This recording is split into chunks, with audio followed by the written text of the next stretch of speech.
오늘은 자기 자신과의 관계에 대해서 말씀을 나누겠습니다. 아마 캠핑을 가시거나 시골 같은 데 가시면 이런 하늘을 보실 때가 있으실 거예요. 저 1월 달에 이제 제주도로 비전 캠프를 갔었는데 그때 밤길을 함께 걷다가 한 목자님이 어머 하늘을 봐요 그러시는데 아마 그때 목자님들께서 이런 하늘을 보셨을 거라고 생각을 합니다. 근데 제가 봤던 광경은 조금 달랐는데요. 저는 이런 모습을 보거나 아니면 이런 모습을 봤습니다. 두 개 사진이 두 장입니다. 조금 다르죠 뭔가. 저는 이제 겉으로 잘 티는 안 나지만 시각장애인이거든요. 그래서 그 시각장애 판정을 받는 기준이 두 가지가 있어요. 하나는 이제 여러분들이 잘 아는 시력이 나쁜 거. 저는 시력은 괜찮습니다. 시력은 1.0이니까. 또 하나가 시야 협착이에요. 시야가 이렇게 좁으면 시각장애 판정을 받습니다. 제가 이제 망막색소 변성증이라는 병을 앓고 있는데 이 병의 특징이 두 가지가 있어요. 하나는 야맹증이고 또 하나는 시야가 이제 좁아지는 거죠. 시야가 이게 병이 진행형이에요. 그래서 이제 점점 좁아지다가 탁 다치면은 전맹이 되는 겁니다. 이제 연배가 조금 있으신 분들은 아는 그 틴틴파이브의 이동우라는 개그맨이 있었는데요. 갑자기 실명했잖아요. 저랑 같은 병이거든요.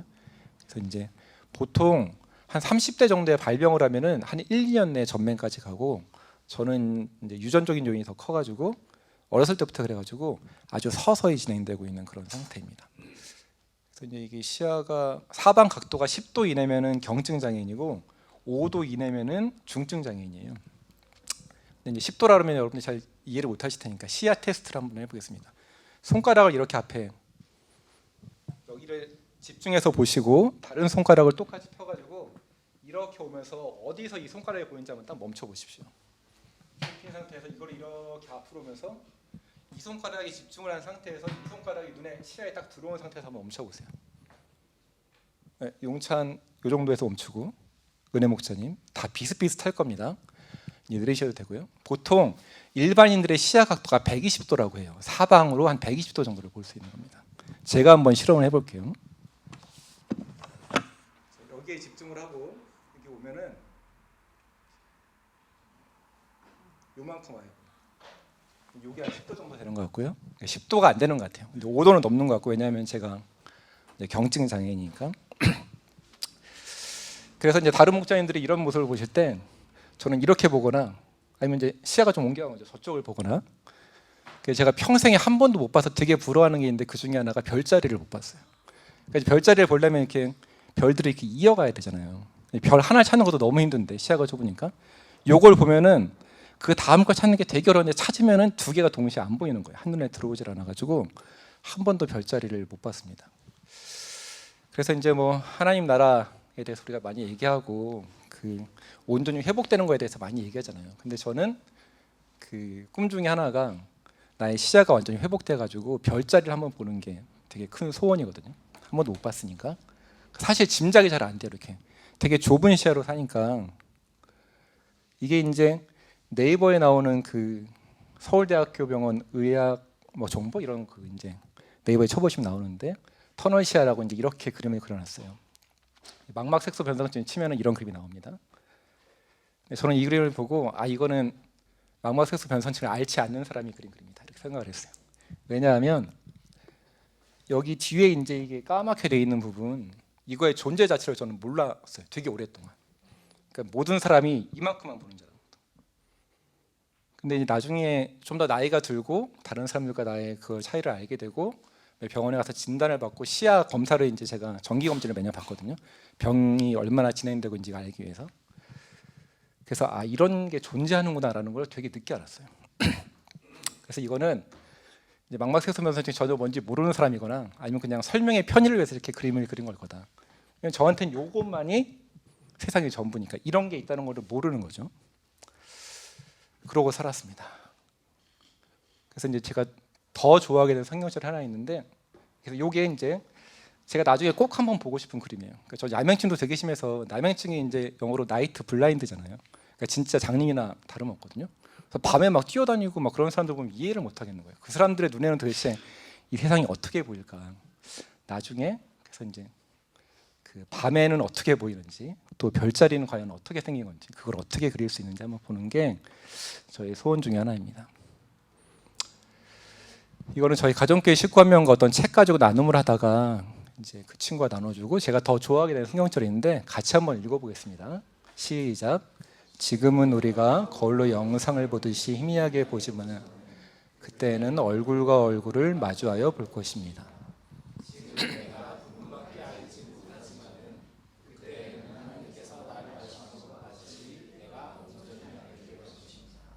네, 딱 저를 위한 성경절 같은 거예요. 내가 부분밖에 알지 못하지만은 또 지금 매우 희미하게 보지만은 완전히 보게 될 그날. 근데 이제 저의 육체만 그런 게 아니라 제 영혼도 저의 정신도 이런 상태더라고요. 2016년 11월 28일 그룹 들리주의로 이날 무슨 일이 있었냐면은 지금 저 길 건너에 있는 목사님 사무실에 예전에 카페 브룩스였거든요. 거기서 제가 현일 목사님과 만나서 한 3-4시간 정도 얘기를 한 날이었어요. 요 위에 날짜는 중요한 날인데 조금 있으면 나옵니다. 왜 중요한 날인지. 근데 그날 어떤 얘기를 했냐 하면 그날의 상태를 한 장의 그림으로 표현해봐. 그럼 제가 이렇게 표현합니다. 그 보신 분들도 많으시겠지만 현일 목사님이 진짜 인자한 너무나 행복해 보이는 표정을 지면서 얘기하실 때가 있어요. 보통 이제 자신의 꿈을 얘기할 때입니다. 내 5년 후, 10년 후, 나의 7년 후의 사역은 어떨지 이런 얘기하실 때 진짜 얼굴이 세상에 그렇게 인자한 분이 없을 정도로 기독교한테 그렇게 말하기 뭐하지만 마치 부처님처럼.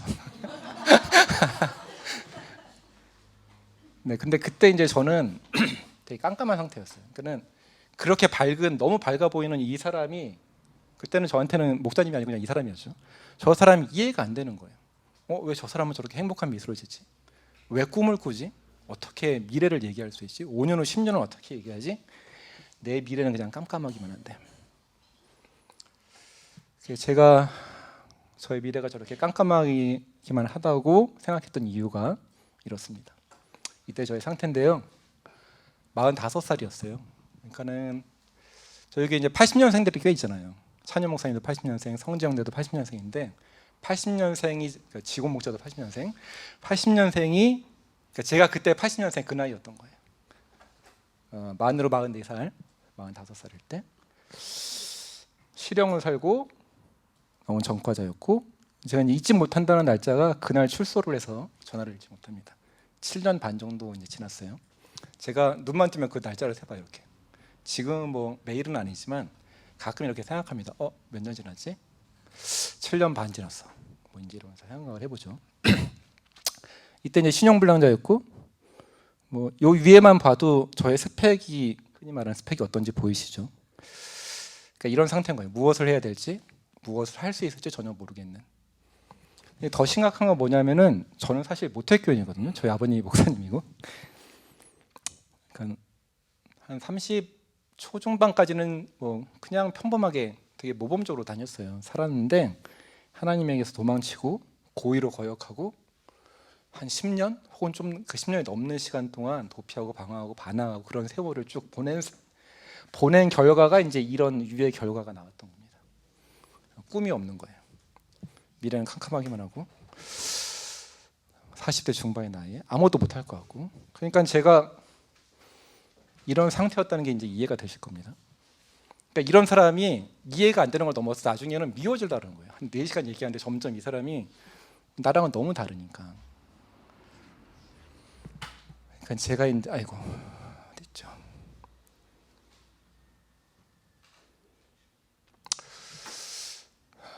근데 이제 마음속에 이런 상태지만 아무것도 모르는 상태지만 마음속 깊은 곳에서는 이런 말을 계속 하고 있는 겁니다. 나 원래 이런 사람 아닌데 더 괜찮은 사람인데 설명은 할 수는 없어요. 근데 본능적으로는 알겠어. 내가 원래 어떤 사람인지는 잘 모르겠는데 근데 하여간 지금의 내 모습은 진짜 내 모습이 아닌 것 같은 거예요. 근데 이게 설명이 안 되니까 마음속에 어떤 불안감이 있냐면은 내가 정말 그런 사람이면 어떡하지? 근데 이제 이 도망친 시간이 10년이 넘었다 그랬잖아요. 그 10년이라는 그 무게에 짓눌려 가지고 마음속에서 스물스물 절망감이 점점 올라옵니다. 그러니까 내가 뭔가 다른 사람이 아니라 이게 그냥 나인 것 같은 거예요. 나에게 다른 가능성이 전혀 안 보이는. 그래서 그때 이제 제가 보고 있던 그림이 이런 그림입니다. 아마 앞에서 비슷한 그림을 보셨을 것 같아요. 나 여기에 있는 나는 아까 그 절망에 빠져 있는 나고 주변은 존재하지 않는 거예요. 아까 제가 그 터널 시야 그림이 좀 잘못된 것 같다 그랬잖아요. 이때는 딱 요만큼이 전부인 겁니다. 이게 없어요. 근데 이게 짐작이 되는 거예요. 본능적으로는 뭔가 더 있을 것 같아. 내가 설명은 할 수 없는데 이렇게 여기에 뭔가 더 있을 것 같은데 그게 뭔지를 모르겠는 거예요. 근데 이제 그게 있다는 짐작을 왜 하냐면 제가 어렸을 때 교육을 그래도 잘 받았으니까 그 교육을 다니고 또 신앙을 했던 그런 경험, 그 다음에 그거 말고 그냥 본능적으로도 알겠더라고요. 나중에 이제 그게 하나님께서 넣어주신 마음이라는 걸 알았는데 뭔가 있을 것 같은 거예요.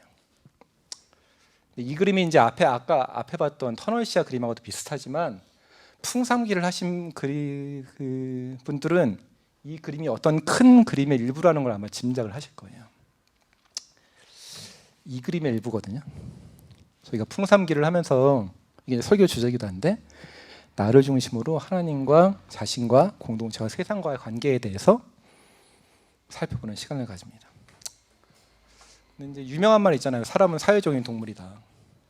사람은 혼자 있는 게 아니라 관계 속에서 알게 되는, 깨달아가는 거죠. 그러니까 나를 이렇게 나만 봐서는 도대체 내가 누구인지를 알 수가 없는 거예요. 그런데 이렇게 볼 때 이제 내가 누구인지를 알게 되는 거죠. 그래서 제가 공동체에 들어가서 나중에 뭐 이 얘기는 또 나눌 기회가 있기 때문에 지금은 그 얘기는 자세하게 하지 않겠습니다. 공동체에 들어가서 공동체 사람들을 통해서 또 하나님을 만나고 그러면서 깨달아가기 시작합니다. 내가 진짜 어떤 존재인지. 내가 짐작밖에 하지 못했고 이런 게 있으면 되게 좋겠다. 이게 없으면 나는 내 인생은 너무 절망밖에 없으니까 이런 게 뭔가 있으면 좋겠다는 게 무엇인지를 깨달아가기 시작해요. 제가 이제 2016년 11월 28일에 나왔다 그랬잖아요.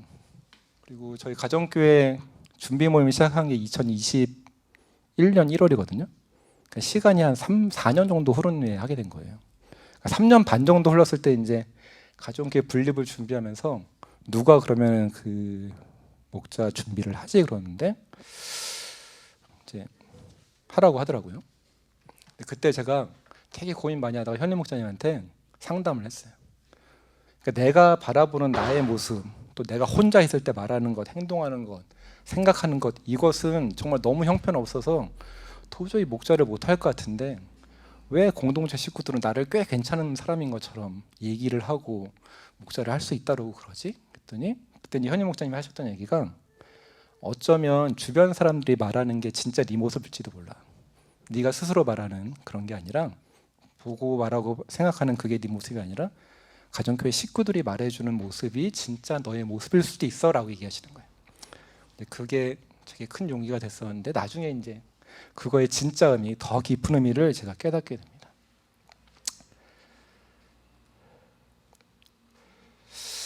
책에서 이제 제가 책 보는 거 되게 좋아하는데 항상 목차가 되게 중요하거든요. 목차만 보고 선택하기도 하고 또 이제 선생님들도 많으신데 선생님들도 아마 뭔가를 가르칠 때 순서가 되게 중요하다는 걸 아실 거예요.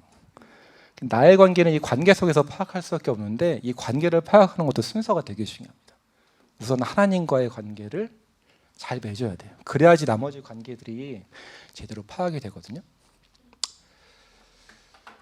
하나님을 아는 것이 중요하고 하나님을 알게 되면은 곧 나 자신이 누구인지 어떤 존재인지를 알 수 있기 때문에 그게 굉장히 중요합니다. 이거는 뭐 아는 분들은 알고 또 모르는 분들은 저게 뭔 말이야? 진짜 그럴까 생각하실 것 같아요. 조금 이따가 더 설명을 드릴 거고요. 성경절 두 가지 있는데 첫 번째 성경절 한번 읽어보겠습니다. 시작.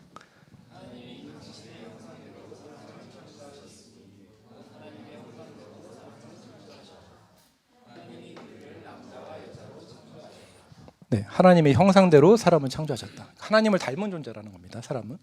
그러니까 사람은 하나님을 닮은 존재이기 때문에 하나님을 알면은 그 자기가 누구인지를 알 수 있는 거예요. 밑에 것도 같이 한번 읽어볼까요? 시작.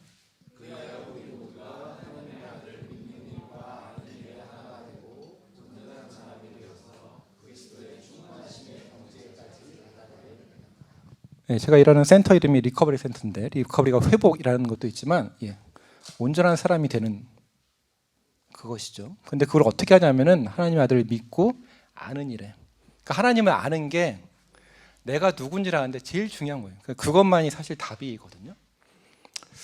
그런데 이제 이런 의문이 드는 거죠. 내가 혹은 인간이 하나님을 알 수 있나? 인간의 시야는 이런 식인데 이거로도 표현될 수 없는 전 세상을 갖다 붙여도 충분하지 않을 그런 하나님을 도대체 어떻게 알 수 있지? 목사님이 자주 얘기하시죠. 하나님의 계시를 통해서 하나님이 어떤 분인지를 깨닫게 된다. 근데 제가 이제 이 공동체에서 깨닫게 된 하나님은 뭐 여러 측면이 있지만 제일 저한테 뭐랄까요? 많이 와닿았던, 또 제가 항상 얘기하기 좋아하는 게 사랑을 낭비하시는 하나님이었습니다. 사실 잘 이해가 안 되는 거예요. 왜 나 같은 존재한테 이렇게 사랑을 많이 주시지? 내가 사랑받을 만한 구석이 진짜 하나도 없는데. 그리고 그 사랑을 낭비하듯이 이렇게 주어주신 다음에도, 부어주신 다음에도 또 뭔가 엉뚱한 짓만 하고 있는 나한테 왜 나를 그렇게도 사랑하실까가 사실 잘 이해가 안 되는 거예요. 나중에 이제 알게 됐죠. 어떤 이유가 있어서가 아니라 내가 하나님을 닮은 존재고 하나님의 자녀이기 때문에 그렇다는 것입니다. 첫 번째 성경자 제가 읽어드릴까요? 하나님은 하나님의 기뻐하시는 뜻을 따라 예수 그리스도를 통하여 우리를 하나님의 자녀로 삼으시기로 예정하신 것입니다. 하나님의 영으로 인도함을 받은 사람은 누구나 다 하나님의 자녀입니다. 밑에 건 같이 한번 읽어볼게요. 시작.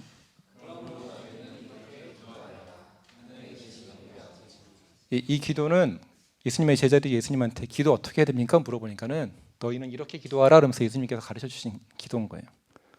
그러니까 하나님을 아버지, 그러니까 그분이 아버지시니까 저를 그렇게 사랑하셨던 거죠. 내가 사랑받을 만한 존재여서가 아니라.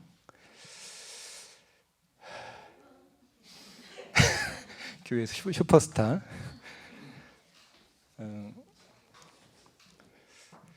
이 사진을 찍어준 우리 성지 형제한테도 고맙고, 여기 안고 살짝 출연하신 은혜 목사님.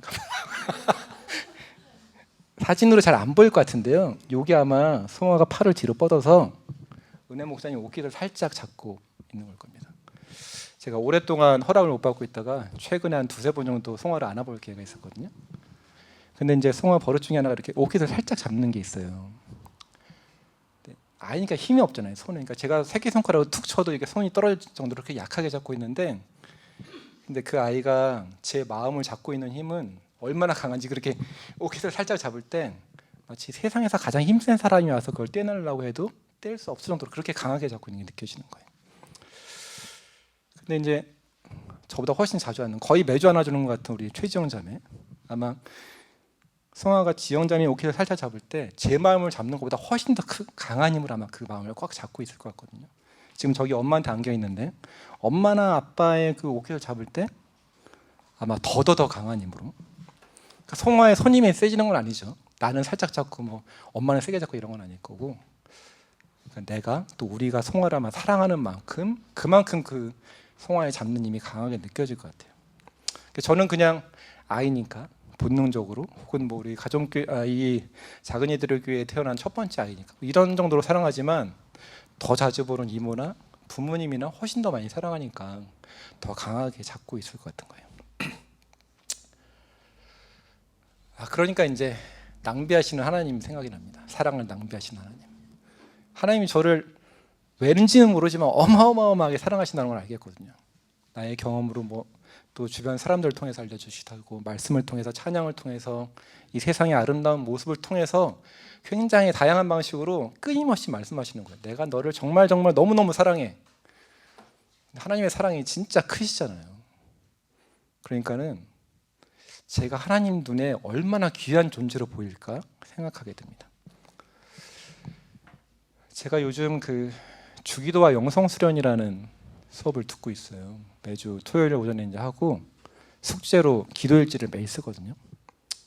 요거는 제가 5월 7일에 썼던 기도일지 일부인데요.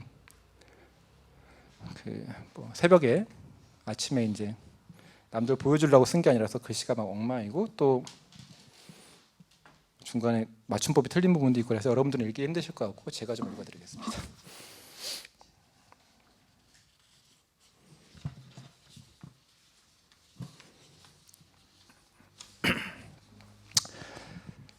이제 주기도문 그 훈련할 때 기도 훈련할 때 어떻게 하냐면은 주기도문을 쭉 읽으면서 자신의 언어로 바꿔서 드리는 기도 드리는 그런 연습을 해요. 근데 이때는 이제 아버지, 제가 뭐 말씀 준비하는 중이기도 했고 아버지라는 단어를 가지고 묵상을 하고 드렸던 기도입니다. 아버지, 송아를 보면서 배웁니다. 그 어린아이가 제 옷깃을 붙잡고 있을 때 그 약하디약한 손길이 제 마음을 얼마나 강하게 붙들었는지를 기억합니다. 이렇게 주님 앞에 나와 기도드릴 때, 당신께 찬양을 올려드릴 때, 말씀을 읽고 묵상하며 당신이 어떤 분이신지를 알고자 할 때, 당신의 이름으로 어떤 결정을 하고 누군가를 도울 때, 그때 그 작은 행동과 마음이 당신 보시기에 얼마나 크고 귀한지를 생각해 봅니다. 당신의 우리를 향하신 사랑의 크기에 비례하여 제가 귀해지고 높임받고 아낌받을 것입니다. 주님, 그런데 저를 향하신 주님의 사랑이 무한히 크시니 저는 도대체 당신 눈에 어떤 존재란 말입니까? 당신의 눈으로 저를 본다는 것의 깊은 의미를 깨닫게 하소서.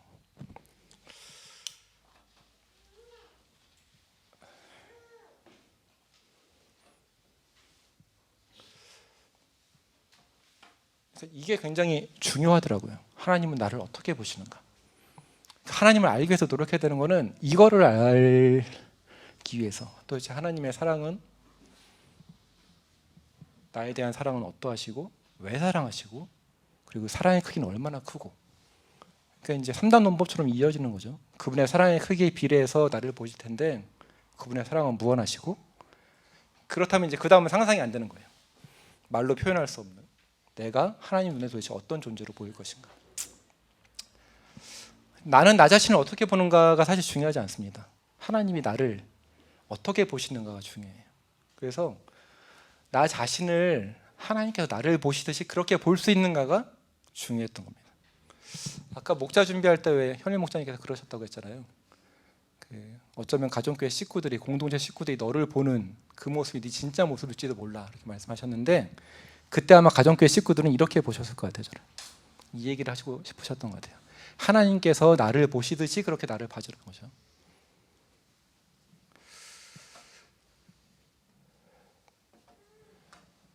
이제 아까 그림하고 좀 비슷한 것 같지만 좀 다르죠. 여기 그리스도가 확장이 되어서. 근데 하나님은 곧 그리스도시잖아요. 하나님을 아는 지식이 온전해질 때, 그때 다른 관계들도, 나 자신과의 관계도, 나를 아는 지식도 온전해집니다. 제가 이거를 그 풍삼기 워크북에서 스캔을 했어요. 보시면 아시겠지만 뭔가 해상도가 좀 떨어집니다. 이렇게 글씨가 삐뚤삐뚤. 만들기 어려운 거 아니라서 그냥 만들 수도 있었지만 저는 이 그림이 훨씬 더 좋다고 생각을 했어요. 아직은 희미한 거죠. 아직은 뭔가 희미하고 뚜렷하진 않아요. 우리가 알긴 알지만 아직은 뚜렷하진 않고 뭔가 희미합니다. 하지만 우리는 알고 있죠. 하나님께서 다시 오시는 날 이것이 정말 얼굴과 얼굴을 맞대어 보는 것처럼 우리가 시야가 정말 밝아지고 또 완전히 넓어져서 이 모든 것을 정말 뚜렷하게 알게 되는 그날이 올 거라는 걸 우리는 알고 있습니다. 그래서 그날을 소망하고요. 저는 아까 개인적인 소망을 말씀드렸어요. 내가 별자리를 꼭 한번 봤으면 좋겠다. 밤에 한번 뛰어봤으면 좋겠다. 어두운 곳에서. 그런 소망들을 말씀드렸는데, 그것을 넘어서 더 큰 소망은 뭐냐면 저 자신을, 또 여기 앞에 있는 우리 공동체 식구들 한 명 한 명을 하나님께서 정말 뚜렷하게, 또 정말 그 크신 사랑에 비례해서 아끼면서 보시듯이 그렇게 보게 될 날을 소망합니다. 여러분들께서도 또 우리 서로가 모두가 함께 그날을 소망하며 우리가 정말 밝은 눈으로 하나님을 보게 될 그날을 기다리면 좋겠습니다. 잠시 1분간 말씀 속에 머물러 있도록 하겠습니다.